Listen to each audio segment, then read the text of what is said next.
The Man Who Would Be King. Chapter 1. The Plan. India was a wild, strange, and dangerous place when I worked there as a journalist many years ago.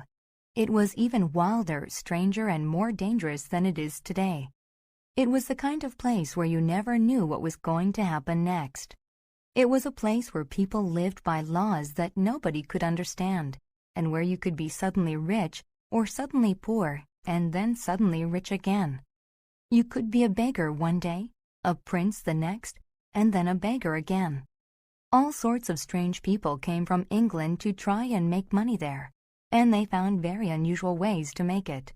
Very well. If you couldn't find a way, you would live very badly indeed. Begging is not fun. At the time that my story begins, I wasn't a beggar, but I was certainly not a prince. I was traveling to Mohau from Ajmer on the train, and because of lack of funds, I had to travel in third class, which is not very nice. There are no cushions on the seats, and the passengers carry their food in bundles and pots and drink water from the roadside. In summer, when it is really hot, third-class passengers are sometimes carried out of the carriages dead.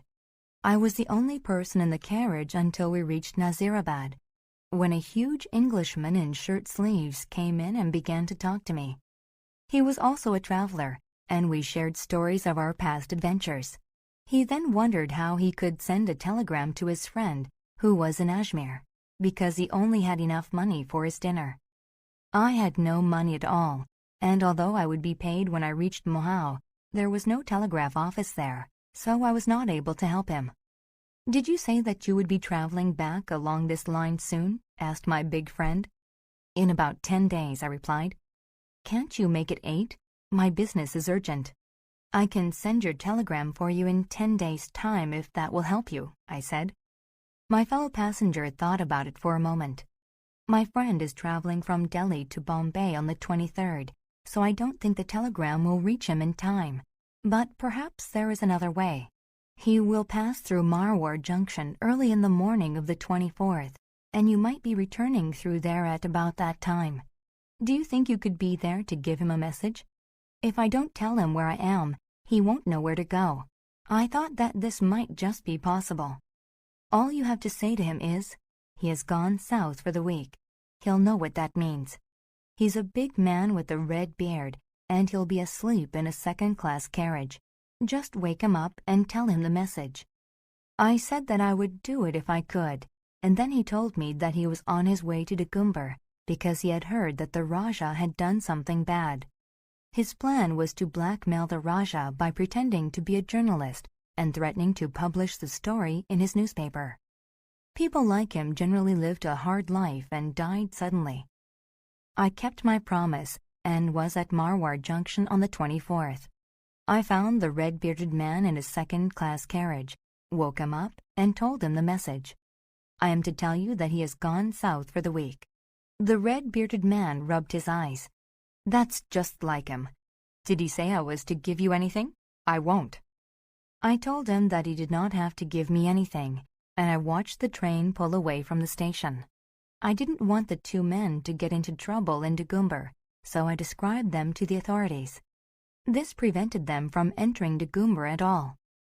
I got a job at the newspaper office, where we reported all the important events from Europe as well as India.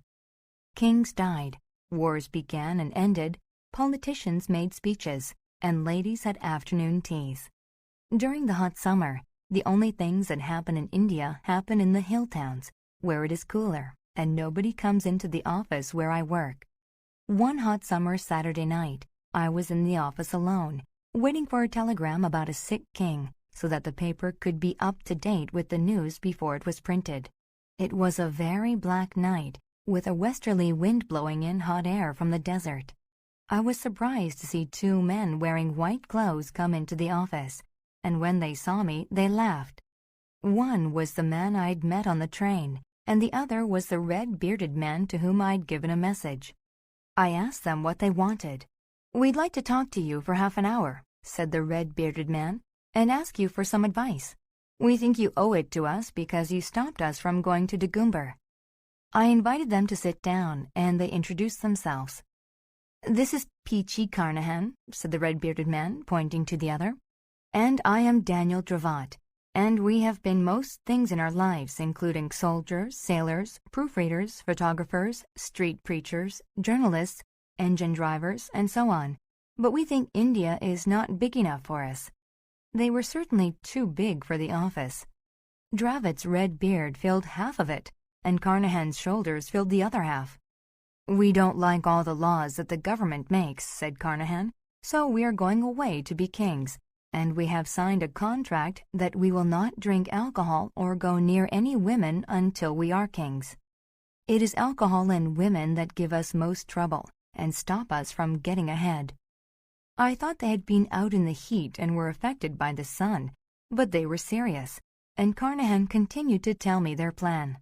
"There's a place to the north of India called Kafiristan, where no Englishman has ever been, and where the people are always fighting each other. We will teach one of the tribes to have a proper army, and then overthrow the king and take his place and establish a dynasty." "You'll never get there," I said. "No Englishman has ever crossed Afghanistan because of its wild mountains and even wilder people." Despite my warning, they wanted to look at maps, so I gave them some, as well as an encyclopedia and some other books, so that they could read about Kafiristan. I sat and smoked and watched them for a while and then went home, leaving them with the books. "Come to the market tomorrow," they said as I left, "and we will say goodbye to you then." "You will never get past the border," I repeated. "Stay here, and I will try to find you some work." "No, we are going," said Carnahan, and he showed me the contract they had made as proof that they were serious.